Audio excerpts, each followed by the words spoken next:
Contact! Contact!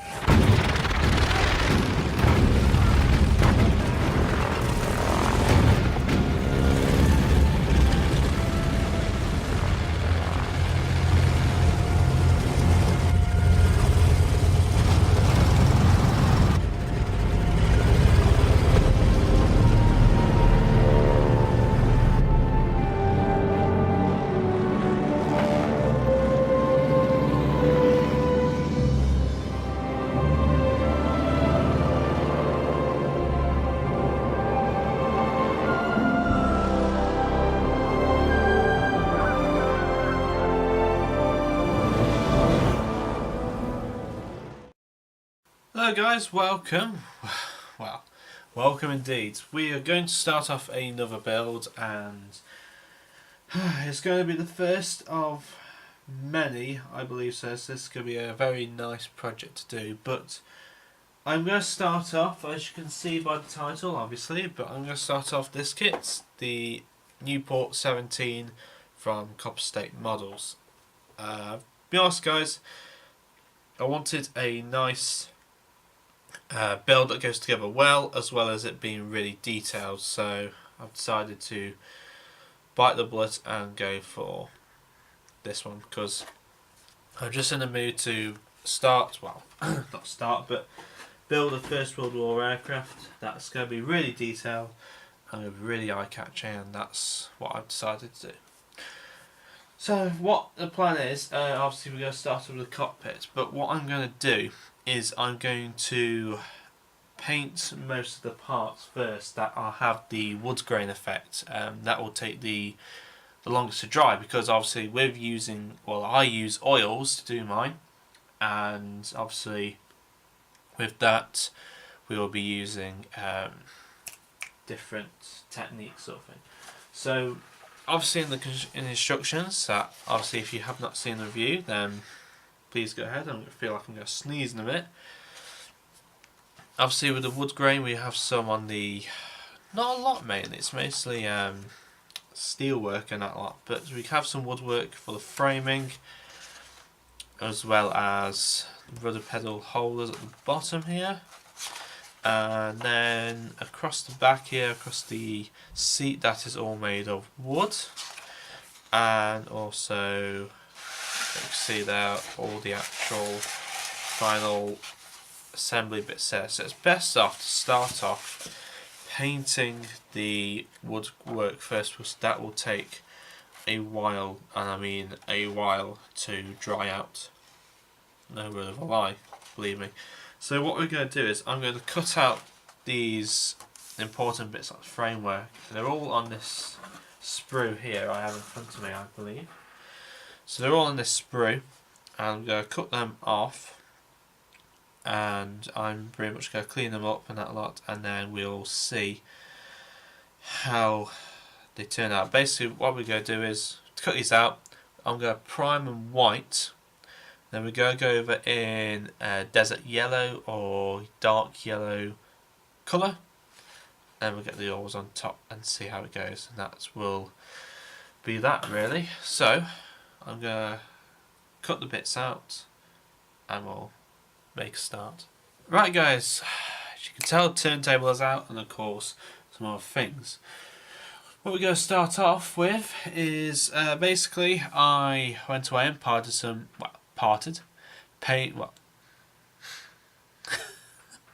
I'll get this right one day. Put together a few parts here and there.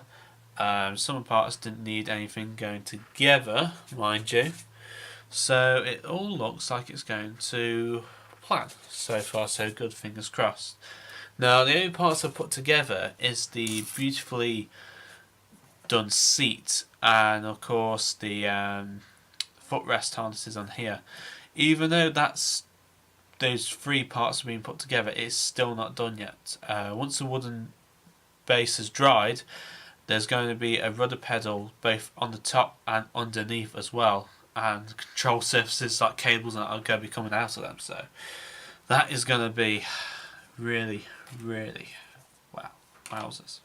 Right, okay, so we're going to start off with, obviously, what we're going to do, we're going to prime it with some white colour. That's flowing through nicely. It is. So I'm going to start off with the sidewall framework here. I might have to turn the pressure down a bit on that. So far I get a nice coverage to prime it all on.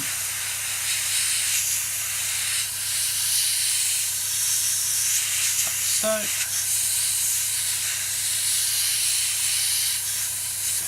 Now I have used, as you just saw then, XF2. I've used it straight from the bottle.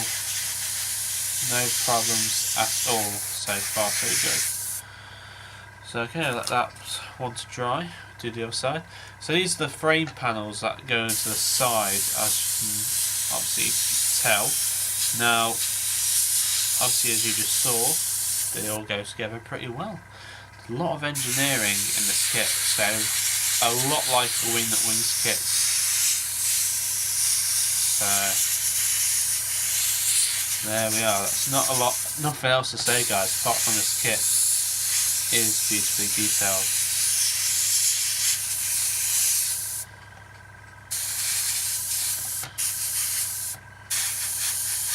Got like that side as well.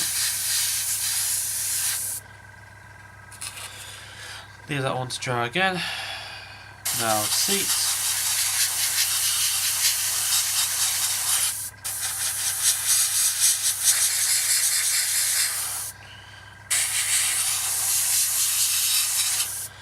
Now I know I'm a bit quiet when doing this, but it's actually just going so well at the minute.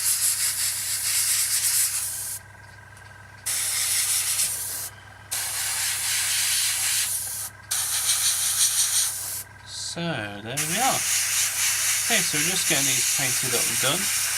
Once these are done, but straight off this top bit now, try and talk then, as well as allow this part to cool down. Now, after we sprayed those parts, we've just got these two last bits left. I'm going to go and get either, what colour shall we go for? I think we'll go with XF59, I think, for this one. Give it a base coat of that, and then once we've done that, we will get on to the wood grain stage, which will be the oils, which has just reminded me I do need to put some on a bit of cardboard somewhere. Right, enough of me rambling. See you in a bit. Right, so with all the parts painted up, well, I will point something out with a little stick here. Just here, there's a few injector pin marks, and the same on the other side, so just be careful for that one. I just noticed that one. So what we're going to do is we're going to spray the wood base, which is XF59, the desert yellow. That one there, as you can see. So, obviously just we can like turn the pressure down, I think, on that one. But so far, looking good. It looks okay, not too bad. Just turn the pressure down just a bit more because I've just over put it up there.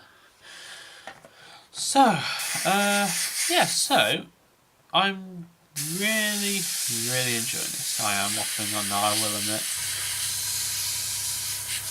Trouble is, wood grain to me has always been a bit of a pain to me because obviously with it having such a long drying time, it can be a bit of a nuisance if you want a kit to just get on with, really. But as they say, good things come to those who wait.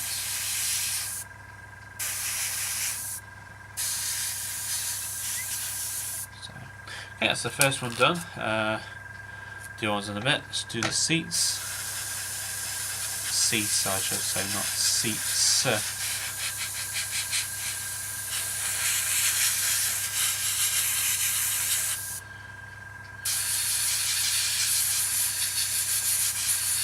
But I will admit, I really do like the piece of seat because I'll tell you one little secret now, guys. In the Edwards kits, you get a very basic seat, not even the holes in it a lot. And with the photo etch, you make this kind of detail around here. I'm amazed that they've actually managed to get the detail so brilliantly moulded like that. It just looks really brilliant. I keep rambling on, I know, guys. I know some of you haters out there actually don't like me talking during my videos, but tough, that's how it is. So, that's that done. Right, you get the picture now what I'm doing. Just take these up. Then we'll get on with painting the rest up, the parts. Yep, there we go, guys. Right, I'll see you in a second once this cuts out. See you later. Right, oil painting, here we go. Right, so, first up we need a decent brush. I'm just having a look through my collection of brushes to see which one I can use. That one looks alright. So I see, obviously, as you can tell, you need to have some nice, decent brushes. Well, not decent, but they'll do. Now, I want to state before you do this, I've got some oil paint on here. It is, what paint am I using? Oh, it is, this is oil colour brown, number 11, so it's not obviously a De La Rowley, anyone will sell that as well. These ones I got from Aldi. I didn't have one in the colour I wanted, so I was going to do this. But anyway, the matter fact is, whichever oil you use, always put it on a paper towel or bit of cardboard before you start off, and leave it for, I don't know, half an hour, or in my case I've left it quite a decent time. I've left it for a couple of hours.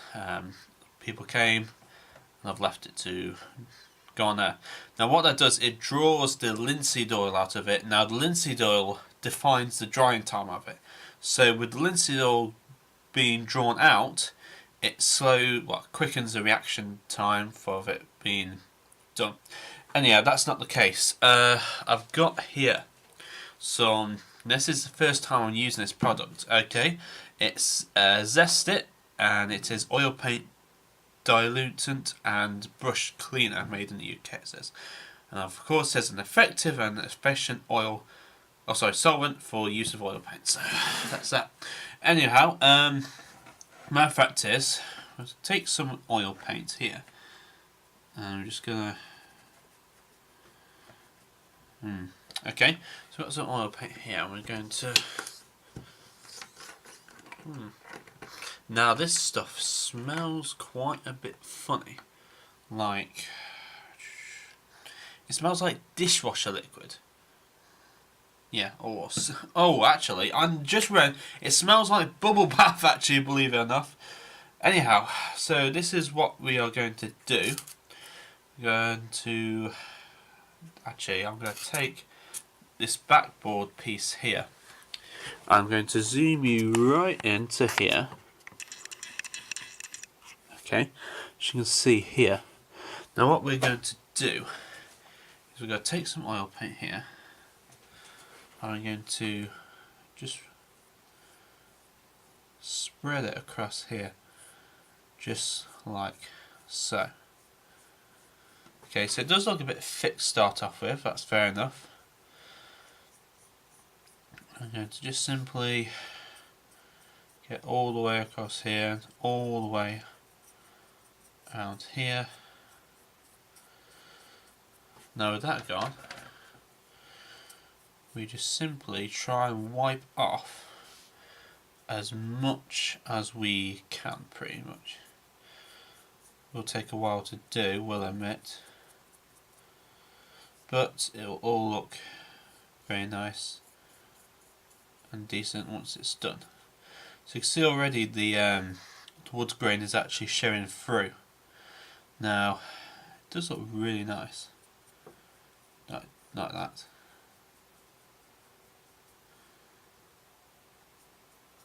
So I'm just taking out shots. I'm just trying to get as much of this off as possible.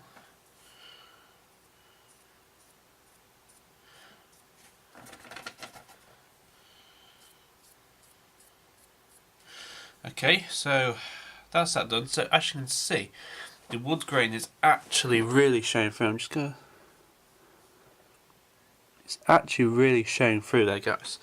So that will look brilliant once it's done. It's just such a shame that most of it won't be seen once it's being built up and such. But there we are.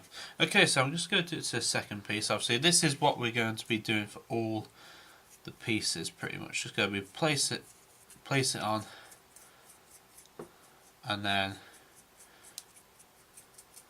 going round and round every single piece, and getting a nice wood grain effect to every single one. And that is literally it, guys. It's just a matter of placing it on or pasting it on where you want to put it, and then just try and take as much of it off as possible. And that will be that. So wash brush out with some dilutant. And with that, we're going to take as much of the wood grain off as we can.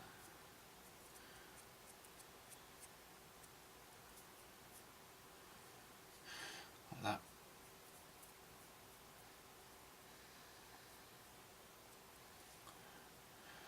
Like so. Okay, so with that done, as you can see, it will take quite a while for me to do this. So we'll get that done, and once that's done, then actually move on to the last remaining bits we need to paint in before doing anything else. So that's that one done. Move on to the second bit, which is the seats and anything else. See you in a minute. Right, as you can tell, well, from what you've seen, I'll just show the parts what I've done. So I've done the two sidewall details here. Now, obviously what I've done, as I said, I did the oil paint over the top of the over the acrylic desert yellow colour, and then the French blue was actually painted in XF18. I think I did show you. I can't remember. Sorry. There's a lot of track of stuff. Now the actual wiring itself, that you can see, is done by EZ Line. I'll just grab it out for you now while I think about it. That's if I can find it. Here we are. Okay, so this is stuff I use. This is the EZ Line. It's the 30.5 meters. I think it's all the same, I reckon, but you never know at all whatsoever. Model railroads and airplanes stretched at last from Berkshire Junction. So that is what I used on the sidewalls. Okay, so put them aside. Now this is the actual bulkhead that sits behind the engine here. Now the front piece was painted in a nice, or is it a chrome colour type thing, and it's trying to obviously show through, and I think it needed to be a bit more chrome, but that's how it is. The front bit obviously was painted steel, and of course French blue was sprayed across the back and the top. Now because I sprayed this in the silver chrome colour, as I rubbed the tops off, it actually showed through scratches and that, and I thought that's really nice. I don't know whether that's true, how it was, but it looks nice. And then of course down here we actually have, I've got these parts here. These two are our oil pump and magneto that are here. So it's not a bad kit so far. The other pieces I've done, obviously I'll go do another recoat on this. This is the linen colour. I've painted that from XF55. And the other parts I have done here are the pilot seat, as well as obviously, as you know, the holder, and I've painted this steel part in the blue as well. That's really all I've done, but the next piece that I will be doing is putting this sidewall onto the bulkhead like so. I'm not going to use a strong glue for this, I'm going to use a thin glue just in case we have to move it about sort of thing, but at least just holds everything in place while everything's being added in. It's not a bad kit, guys, very nicely detailed. It's just so fiddly, it's so time consuming to get all this nice detail into place. Actually, let's turn its angle like that. So I'm trying to break the wiring as such. I might have taken it out of shot, I think. I don't know. So that piece will be left to dry on that.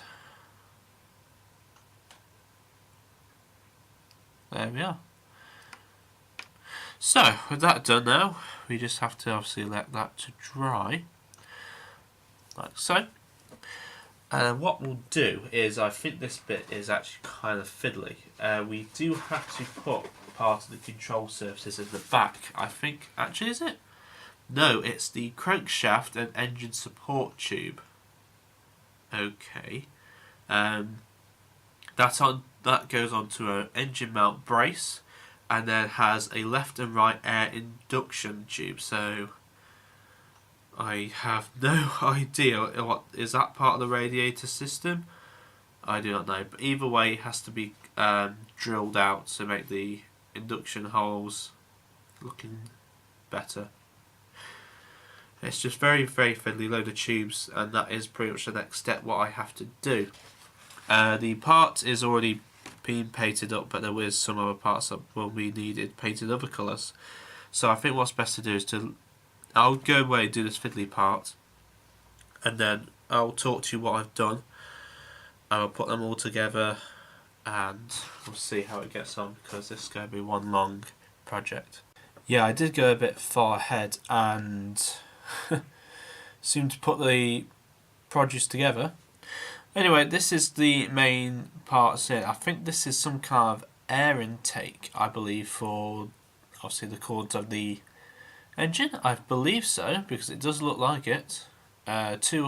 These two holes actually fit out just outside of the skin of the fuselage there, so it could be by the looks of it.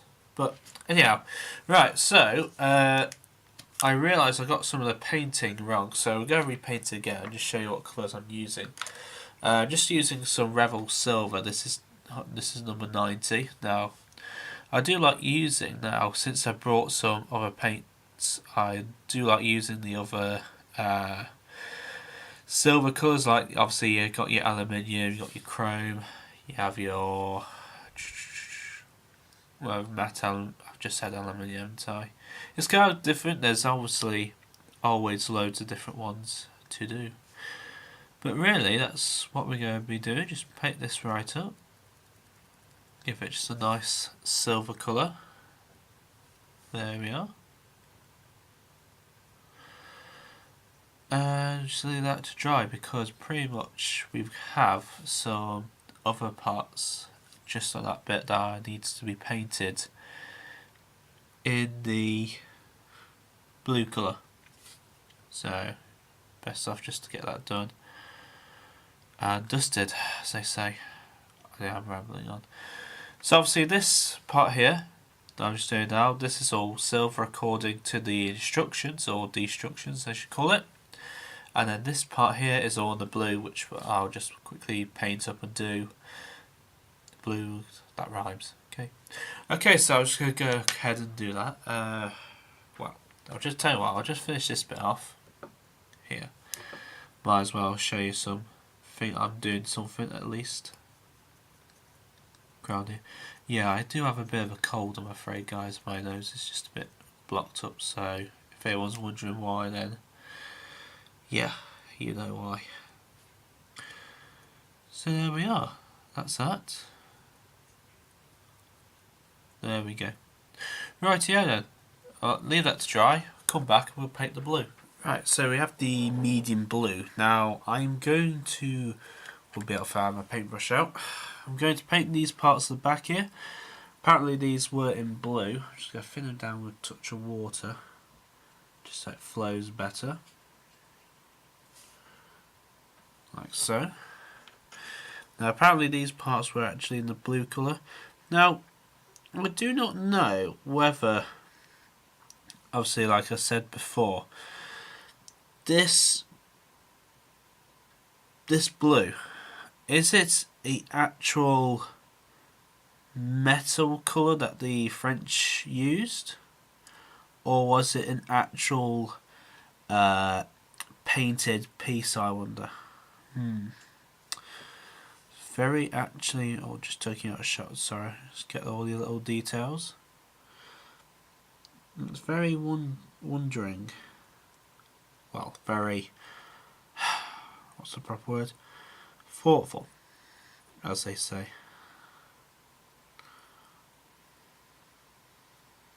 Come here, you. Right, there we are. So that's the part painted up and looks quite good actually. Now there's only one little paint part on this bit, and it is, once I put this on, it's a tiny part about here. This part here, apparently it's in the gold colour. So obviously it's time wasting a bit more, so I'm going to paint that in the gold leaf colour, and then we can move on to the next bit, which we put in the fuel tank, I believe, so in place. Now I know what you're thinking, guys. I did go a bit ahead with this build. Well, anyway, this is what we've done so far. Well, we put the fuel tank in place here. It's either painted brass or copper. I've decided to go with the brass just to let it, well, it's brass or was it copper? Or gold? Well, it's either this bronze or copper, so either way I've painted it copper. I'm rambling on. We also put the, obviously you saw the part, we put the air intake into the side here, along with the fuel and the magneto start at the bottom here. And then I think this is, what is this piece? It's some kind of gauge that sits on the side. It doesn't actually say, what does it say? It's a, oh, it's a tachometer. Don't really know what that means, what it does, but anyway, I've installed the rudder pedals into place and even put some EZ line on the bottom just to help it along. And also on the here, I've done a side part with the throttle and oil lever on the side, along with the fuel gauge and a couple of old instruments on the side. So it's looking the part. I just need to put it all together, which we will do now. So that's why I wanted to show you. Now, this part isn't too bad, guys. I'm just having a quick look through. Now, this part is like a support beam on the bottom. That fits just in place like so. And we also have the rudder pedals. They go into the slots. There's a couple of slots just here that put that in place. Just in the bottom like so. Now do remember, guys, this is going to be a very fiddly cockpit, as you can tell. Right, that goes in there. Come on. Now I'm using thick glue because obviously using the oils it won't stick properly, if you get what I mean. Now I think the rudder pedals sit on top of that, like so. Do they? Or do they not? So I'll just have to take up of oh, that was lucky. Just taking it out of shot, guys, sorry. It's a very fiddly piece. Is that going like that? I do not know, does it? Okay, I'm just having a quick look at the instructions, see how it looks. Good question. Okay, so it's like that, is it?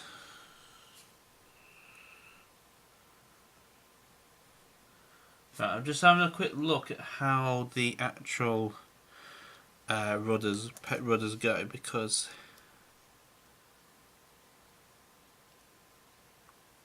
they are quite weird, if I'm honest. Okay, right, okay. This is going to be a very fiddly build, I will admit. Right, so now what we're going to do, we're going to put this other panel in. Put some glue onto the side there. Now,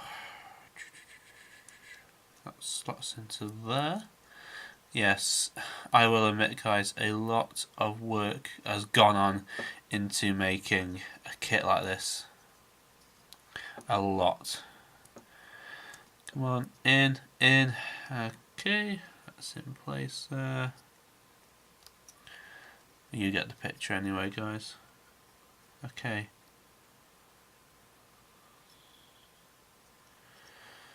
It's in place. Right. Okay, we all have it in place. Glue this in. There we are. There we are. Whew. Made it in the end, guys, but it's very, very fiddly. I'm just taking that out again.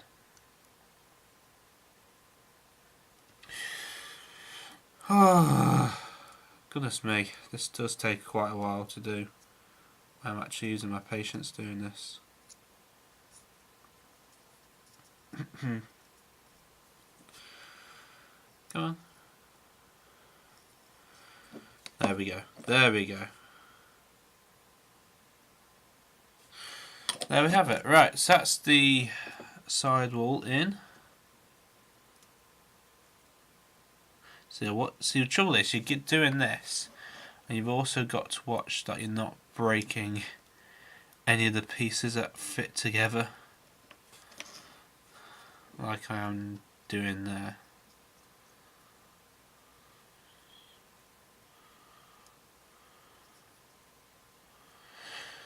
Right, so that's in place, I think, anyway.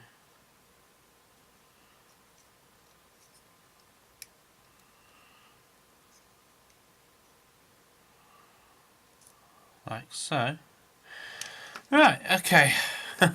Right, to tell you the truth, I'm going to leave that to dry because I'm pretty happy at how it looks.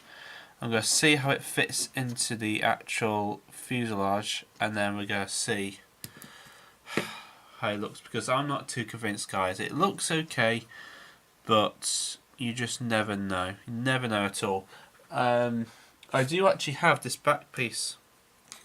Obviously it fits onto the back, and we can make sure that's actually in line. Oh, is that the other way around? No, it's that way. That is actually in line, that piece and that piece, which it is. There we are. So that is pretty much to hold the cockpit fuselage part together, and it does look that we are on track. Whew. Right, I'm going to see and, well, try and get as much done, but yeah, it's going to be one fiddly part. Yes, I know. I went away and did a few things. Well, to tell you the truth, guys, it's such a fiddly thing. I wouldn't have been able to film it because I would have been taking it out of shot, putting it back, and then bring it up to my eye level and put it back down again. Oh, it's a nightmare. Anyway, the main frame of the cockpit is now done. It's just the tiny little things we need to add in. Oh, got a bit of glue stuck to my arm there.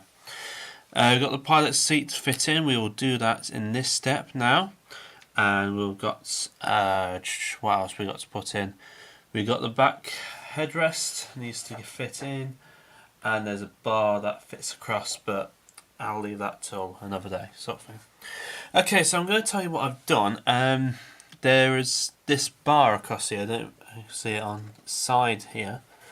So you just have a look.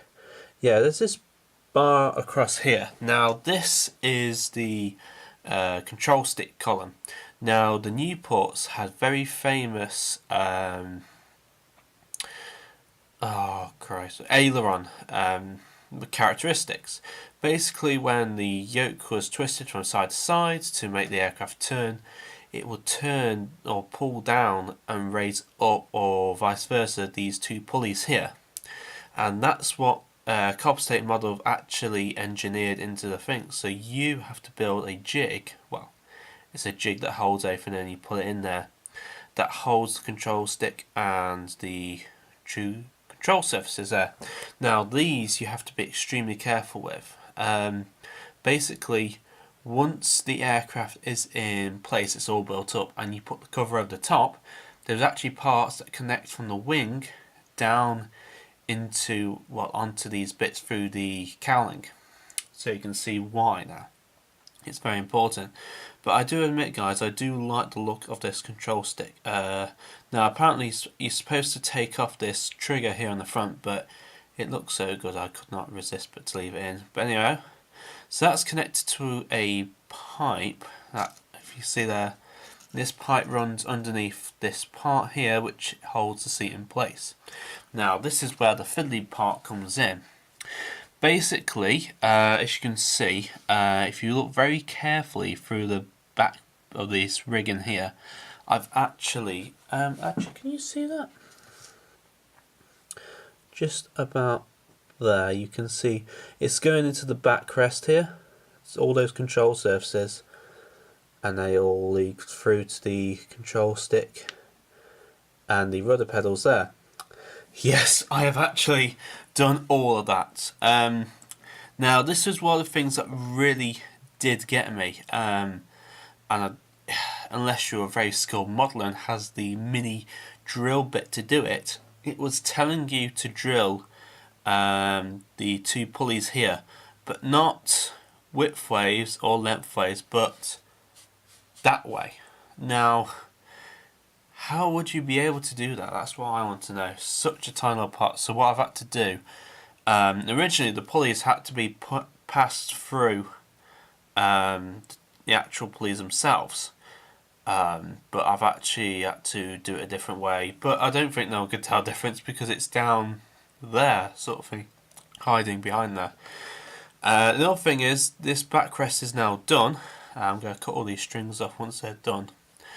There are all the control surfaces that you see in there. On the backrest on the bottom, you're supposed to put more rigging on when the seat is in place, but you're not going to see it, guys. So unless you have the covers open, which I may do, but you know, it's really such a hassle.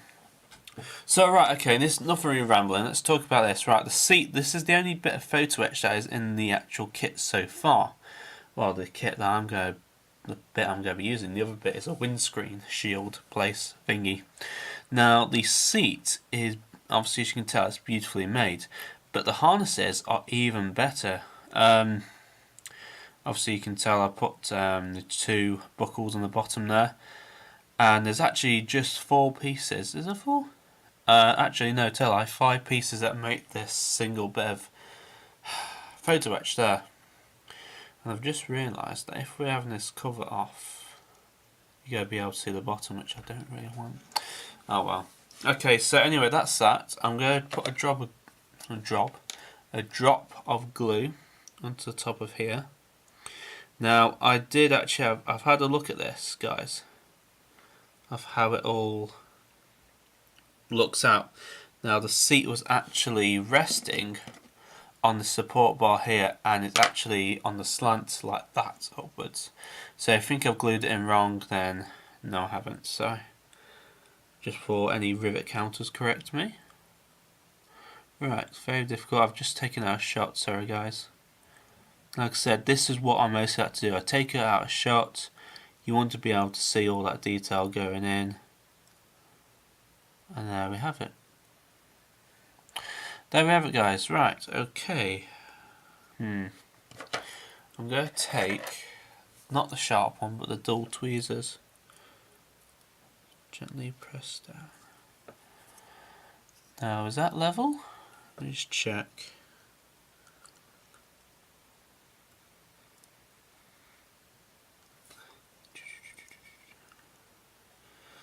Looks level to me, I will admit. Yep, I'm happy with that. There we are, that looks better. Right, that is really made my day. So what happens next is we've got this headrest here on, well, obviously on this cocktail stick. That holds the cockpit in place like so. Tell you what, let's do that now. Take this bit of blue tack off the back of it. I'm going to put a drop of glue on the ends here. Somewhere there. And don't know what that was. And that's right, okay. Okay, so it's a bit of a tight fit, guys.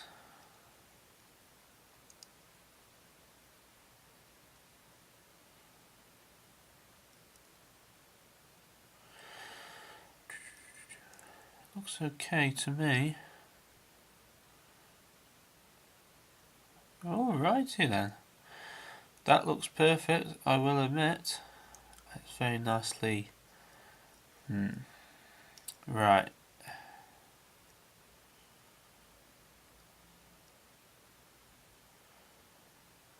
Okay, so I'm just squeezing that gently in place, just so they can bond together.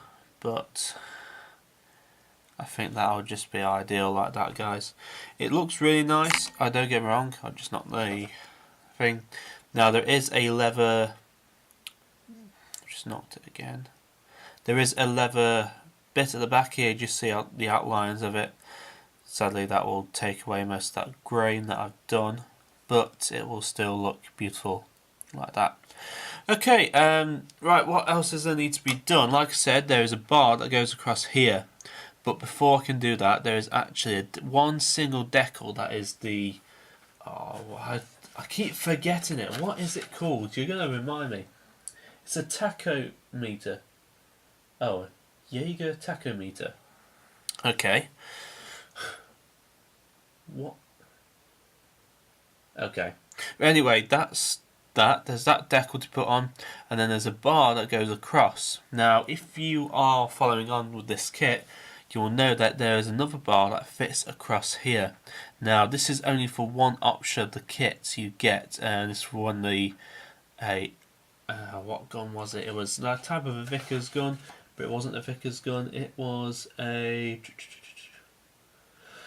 for the synchronized Lewis gun. It was a proper name for it, but it didn't tell me. Just had to have a quick look before I ramble on. There's a bar that goes across, there's a loose gun fitting through the propeller arc, but we won't be building that option, so leave that out. But there's a bar that goes across here. That must be kind of annoying for all this complex things going on, but well, for the pilot. Anyhow, that's it for this part. Well, I'm going to go away and do those bits, and technically that'll be the end of what we're going to do. But apart from that, guys, thank you very much for watching. Take care, and I'll see you in the next one. Cheers and goodbye for now.